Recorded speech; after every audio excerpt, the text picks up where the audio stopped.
On the bench today, folks, we're supposed to have a great debate with two great senators. Only one has showed up.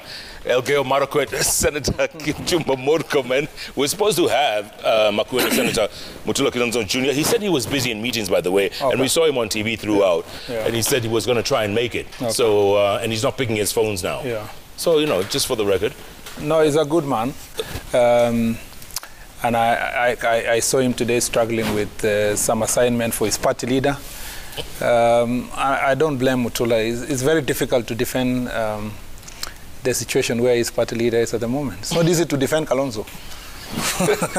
So what you're saying, he's between a rock and a hard place? Very. And also he's between protecting his job as the minority whip in the Senate, which is a position he holds majorly because of ODM, and at the same time taking a hard stand against the ODM party leader, which is a position Oka has taken. So you can imagine the struggle he has to go through. All right. Yeah. Speaking of struggles. Yes. So the president, a couple of days ago, he's literally, for the very first time, he's told his deputy, look, if you're not happy, quit, resign. Yes. You know, just walk away.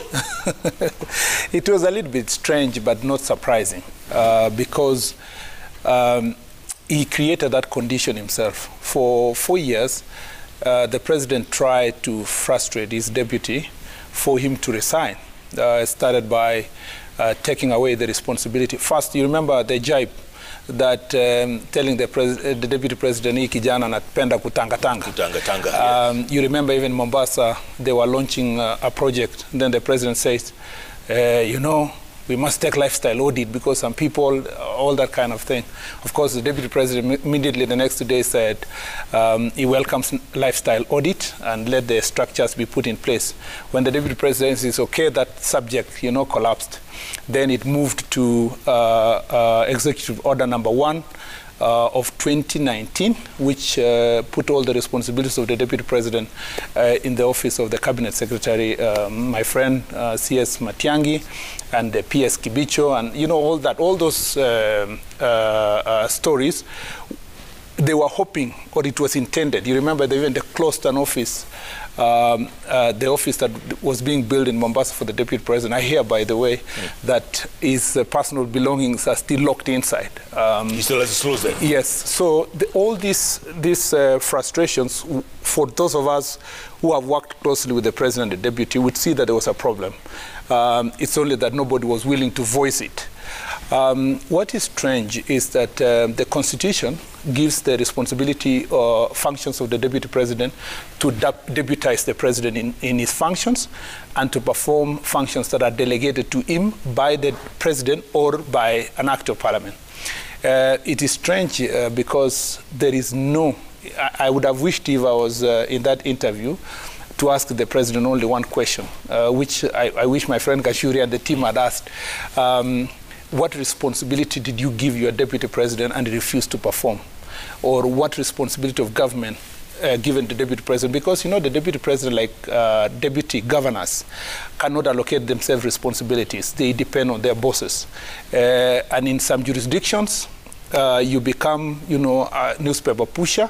In other jurisdictions, you have, because of civility that goes with the office and the way you campaign together, you get to perform your functions. A very good example in the recent past is the relationship between Obama and Biden, which was a very cordial, nice relationship, friends beyond.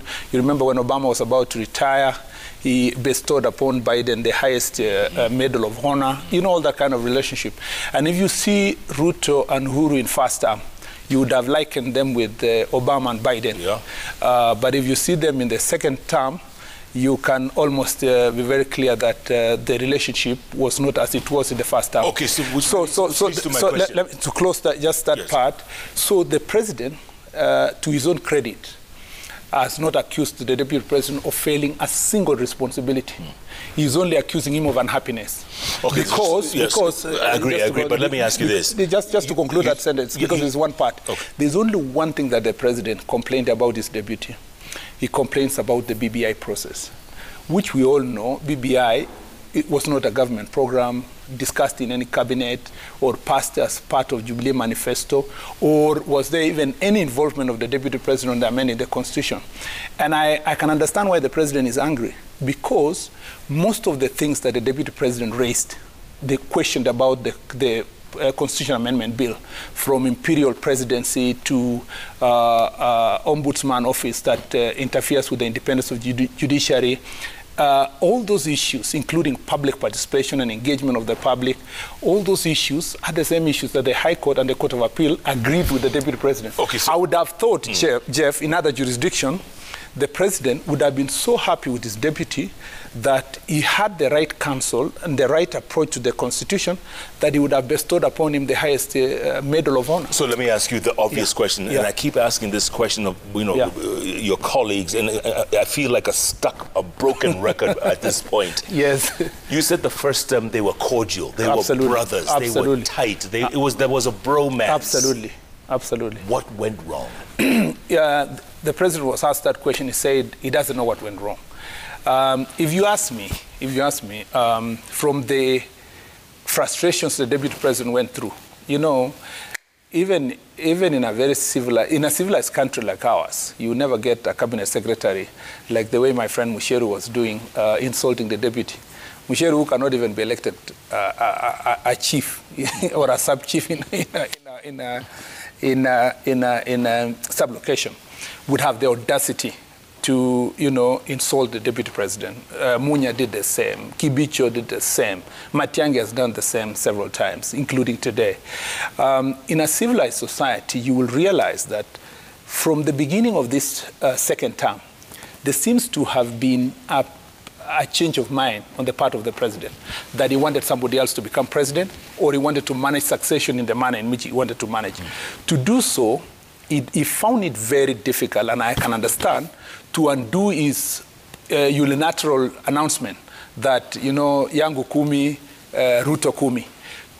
He found it very difficult to undo what DP did for him in 4 elections, in 2002, 2013, 2017, twice. So what do? They say you first, paint the, what do they say? You give the dog a bad name, and then you can be able to now stone it. And in this situation, the effort that has been put to frustrate the deputy president to either announce publicly that he wants to resign or to answer back the president and insult him was so much that I guess the interview of the president recently was the kind of an interview where you tell yourself, I've used so many proxies to try to frustrate this man, or to make him angry, or to make him answer me, or to make him look disrespectful to the president. Now that, it's not bearing fruit, and I have a project here called Project Raila, and I have to push him to the constituency in the country that voted for Jubilee, which was Uhuruto, I need to do more to demonstrate publicly that the deputy president is out of favor with me. And Jeff, because I joke sometimes with your colleagues here that I have been on Citizen TV for over 10 years, coming here, and the days we used to do political analysis and stuff. So this is almost like home. There is only one request I'd make to you and to journalists and the media, and I'm glad I get this opportunity to come, and other people get the opportunity to come, is to give a fair assessment and fair opportunity for all of us to air our views. Because if you look at in the last 1 year, and you people criticize us as politicians, so you need also to get feedback from us. Yeah. In the last almost 1 year, there has been consistent attacks of the deputy president by print and electronic media. Consistent. But he gets an opportunity to talk every time he wants, by the way. But if you look at Jeff today, if you want to get my feedback, you ran a story about Arun, a very wrongly reported story. The deputy president talks about he called the Equity Bank to give a loan to a East Africa businessman for an investment in Uganda. You report that the deputy president had said he called the Equity Bank for investment for the Turkish guy to get money from Equity Bank, which is it was your radio station where the deputy president was. It was properly recorded. All those minutes, zero rebuttal. Always, I used to teach media and the law. always you give a chance to both sides of the debate. That's why you called me with Mutula. And that's why I understand my responsibility. Even when I'm sitting here, I should understand that if you take me to task on the things I'm going to say, it's because there is the other person who would have rebutted. Correct. So you have a responsibility for the viewers to see that there's a balanced story. Correct. You ran another story about Kalonzo for 5 minutes, accusing the deputy president 1, 2, 3, 4, 5 things.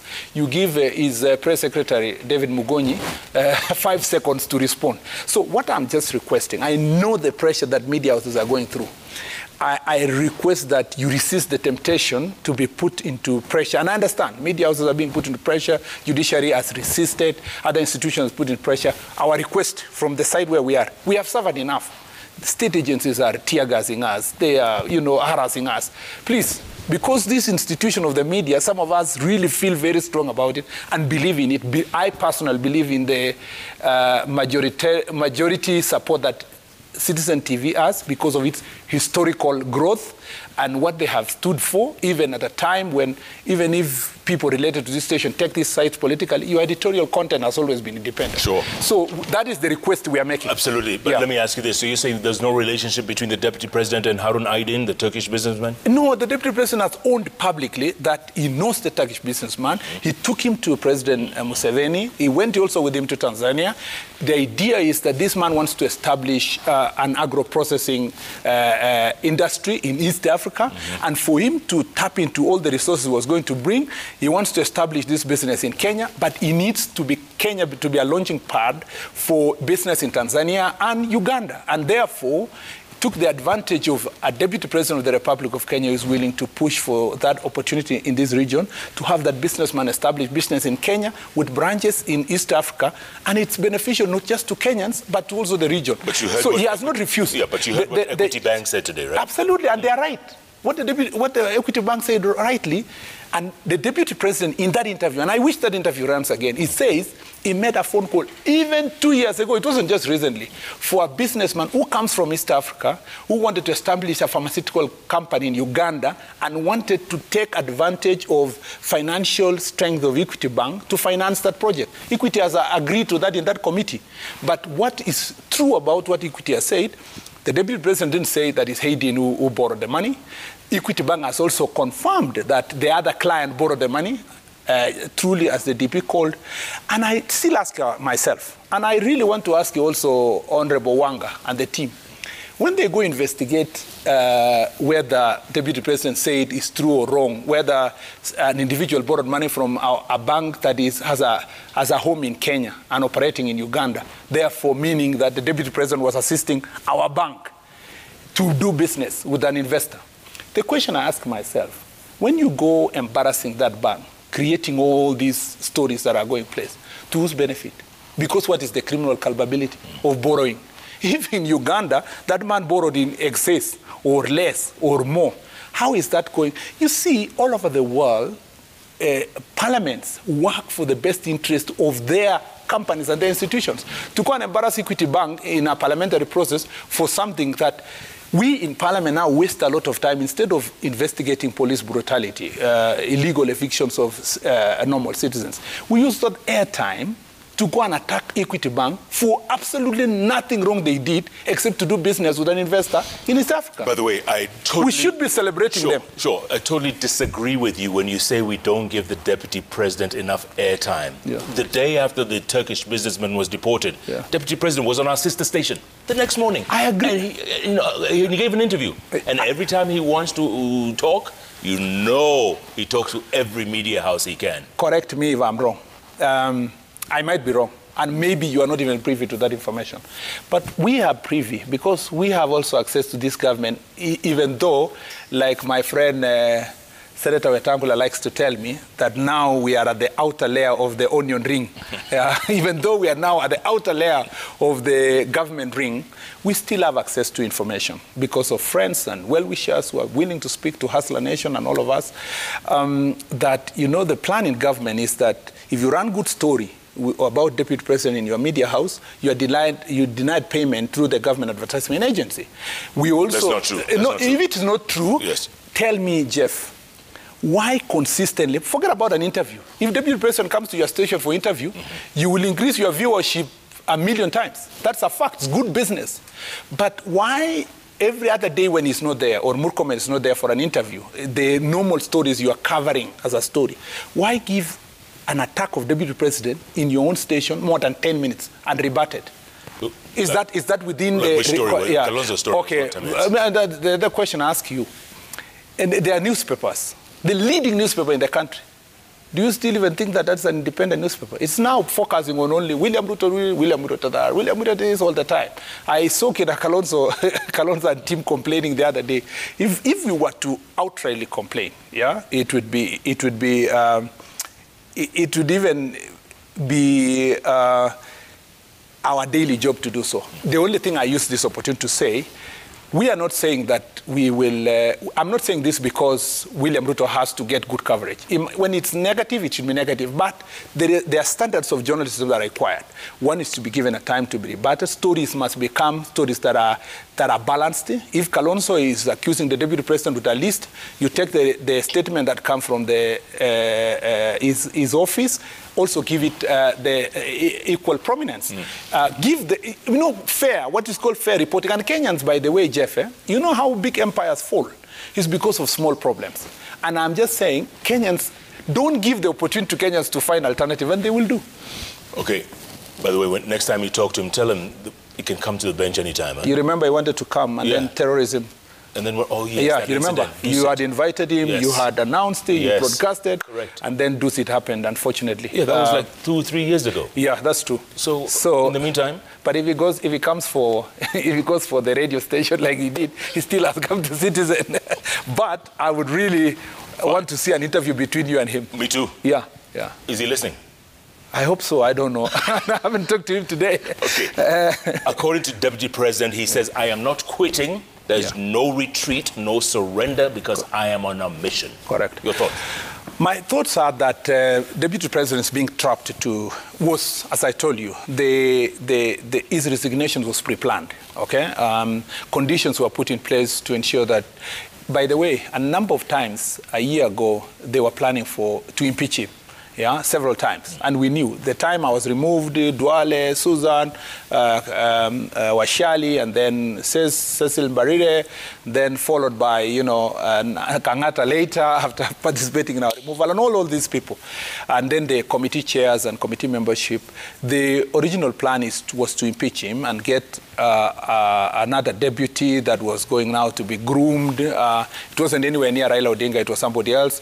Then I think the plan would not succeed because the Raila Odinga team would not agree a removal of William Ruto to replace him with somebody else that is not, him and so forth. So we've survived the impeachments for the last 2 years of the deputy president.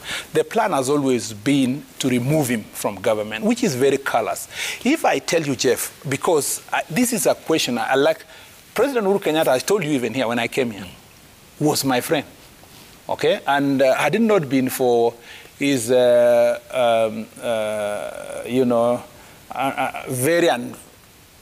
unconstitutional removals that he engaged himself in, had he consulted some of us, we would have still be having a working relationship. But even if he had called me as a friend and said, I don't feel like I can get somewhere with your leadership, I want you to resign, I would have done it because we were good friends. And one of the things that I look forward to having a conversation with retired President Uhuru Kenyatta after next year. I don't need to have it before then, but I'd like to visit him as a retired president and to ask him a very simple question. What makes a man, who has been, William Ruto campaigned for him 202, stood by him. You see the video in Serena Hotel when he's conceding defeat, 2013, against all odds, at a very difficult time, he was willing to surrender his political ambitions to support the president, not because. But it was both of them, right? No, I'm just saying, not because the President Uhuru Kenyatta are not tried.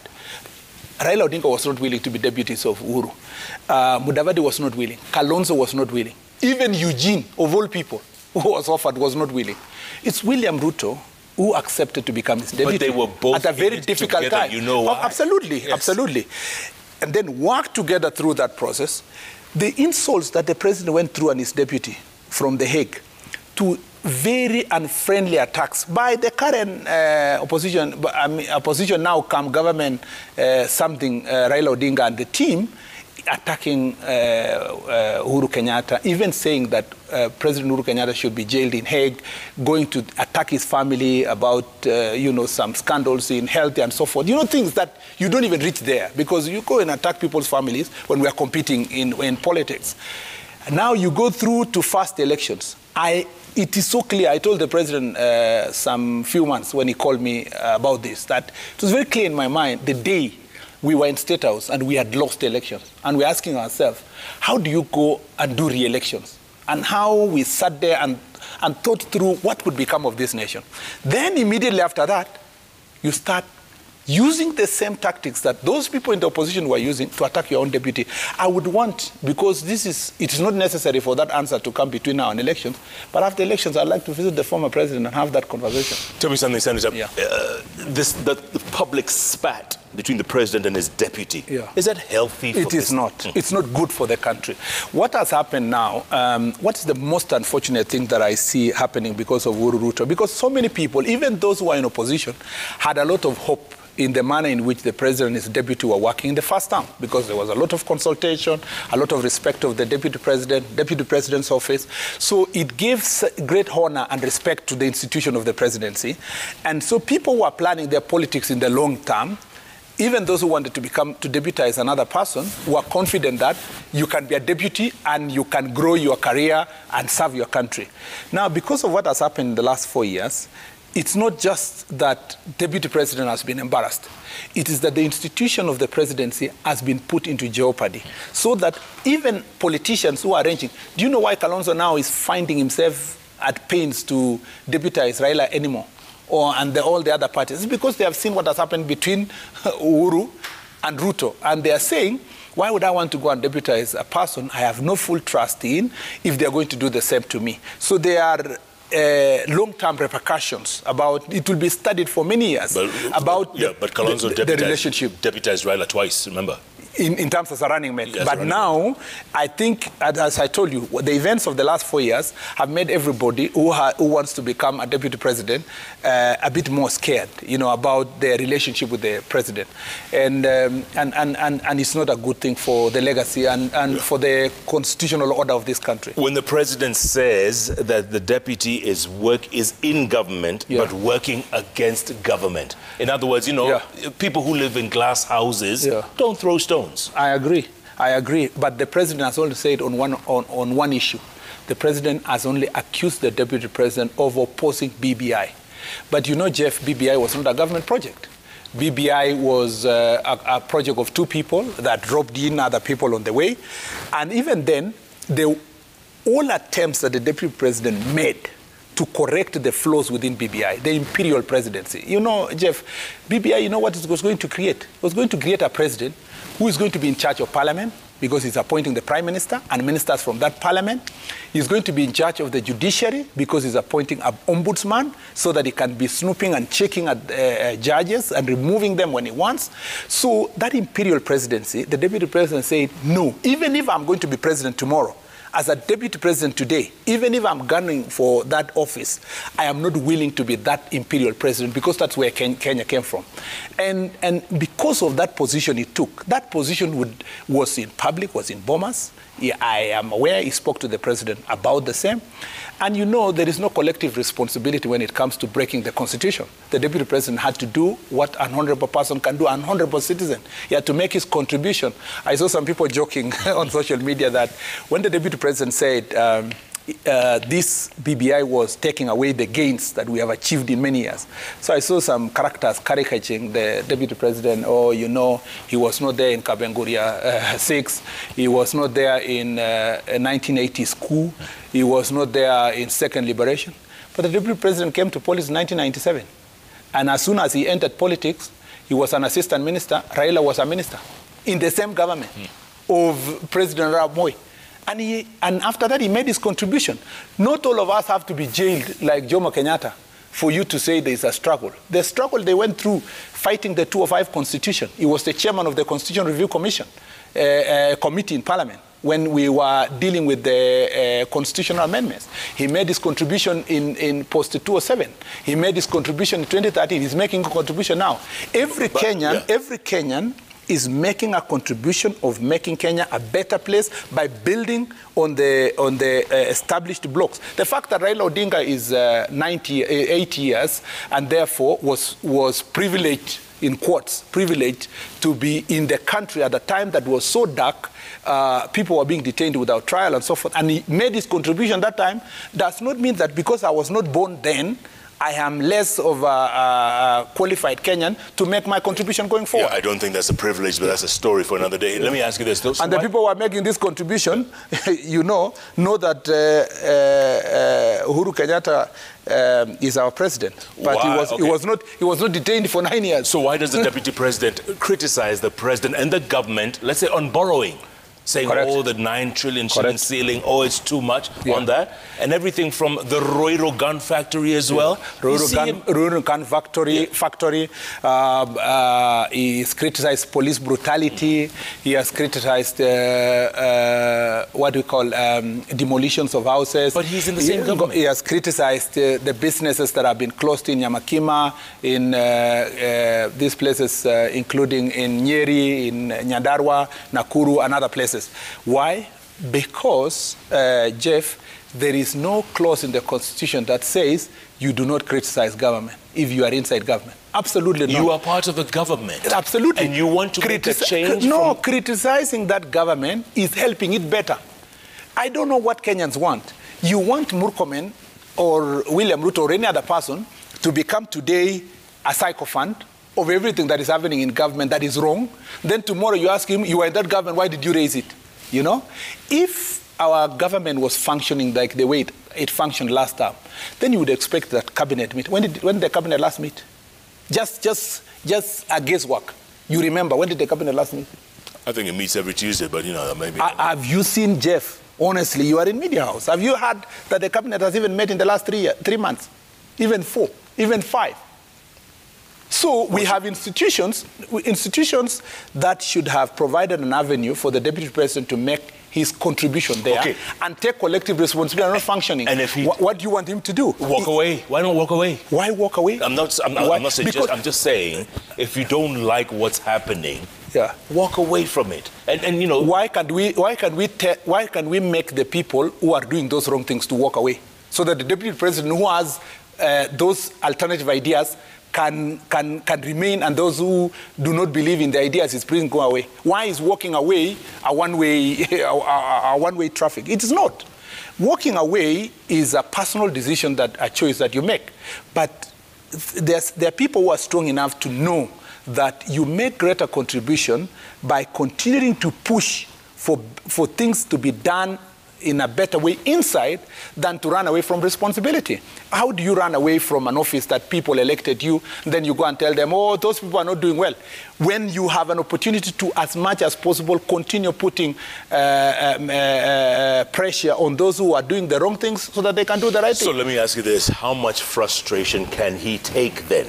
Because if he was on the outside, then he'll be continuing his campaigns and everyone would know where he stands. But he still has one leg inside the big house. The frustrations that Deputy President has in government at the moment is nothing if you compare it with the opportunity he has, even by just occupying the office. Even if he is denied constitutional responsibility by the president, that occupation of that office gives an opportunity for the deputy president to voice out these things, the negative things that are happening, but not just that, to give Kenyans alternative ways of approaching issues and to inspire others to be able to do things differently. That platform that the deputy president has is a platform that he has used and he should continue to use to inspire hustlers, to speak to them, to inspire hope and a better future for them. So when he says he's on a mission, yes, is that a different mission than his boss? No. It's the same mission that they preached in 2017. Unfortunately, his boss chose a different mission that they didn't agree on. They agreed on government programs, including Big Four agenda. His boss put a pause on on the Big Four agenda and pursued BBI. I can understand the frustration the president is going through. It's because 4 years of investment on BBI came to a naught because it was unconstitutional. But it was not the deputy president that made it unconstitutional. It is because the courts that have been given the powers by the law and ordinary citizens, if you know that some of the petitioners that went to court are very ordinary citizens, took that responsibility to go to court as are required and allowed by the Constitution to fight for a better country. And by the way, Jeff, I am very proud of those who went to take that step.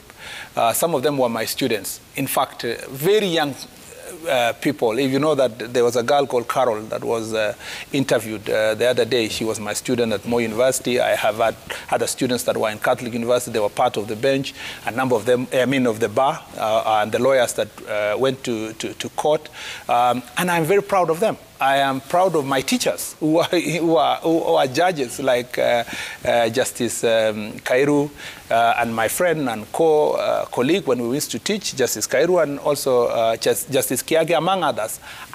Every time, I have even criticized judges before, but with the benefit of hindsight, I sit back and say, we thank God we have an independent judiciary, so that whoever even be elected, even if Murkomen tomorrow becomes president, and people of Kenya do not agree with my policies, at least I am put under checks.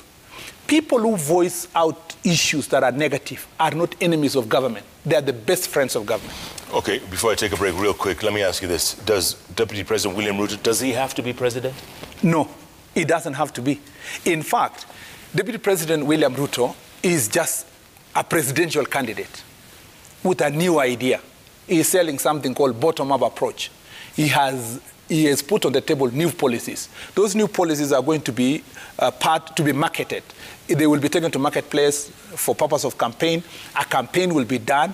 The results of that campaign will be announced. If Deputy President does not become president, I will be one of the people standing beside him to concede and to build our country in a different capacity.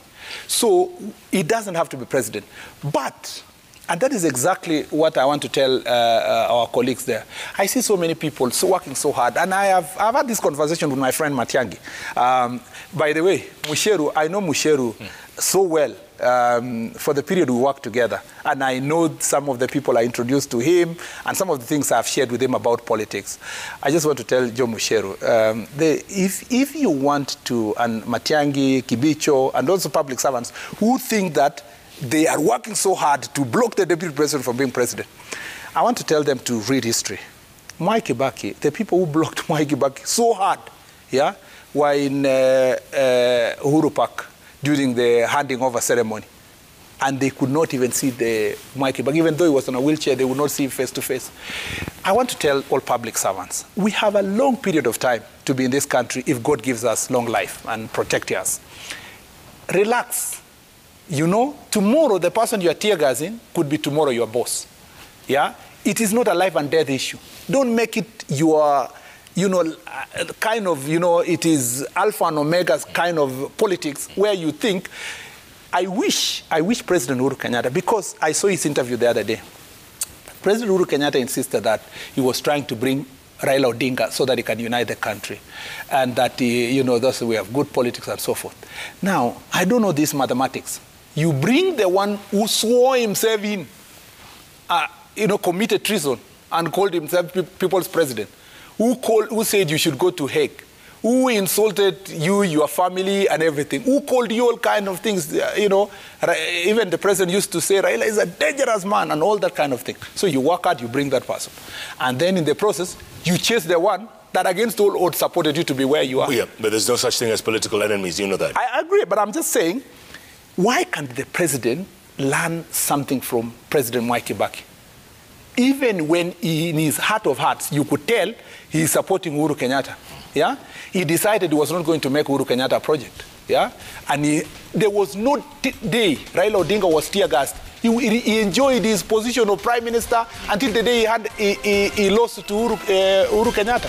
Why can't our president learn from such very great wisdom and just leave conditions and environment where all of us will compete? Whoever becomes president, we move on. Our country moves on. All right, let's move on to a break. Take a quick break, come back. We're talking to Elgeyo Marakwet, Senator Kipchumba Murkomen. We're supposed to have Makueni Senator Mutula Kilonzo Jr., but hey, you know. It's hard defending Oka. Take a break. Keep tweeting at Penange Jeff at Citizen TV Kenya, the hashtag JKLive. JKLive takes a break. We'll be back in a moment.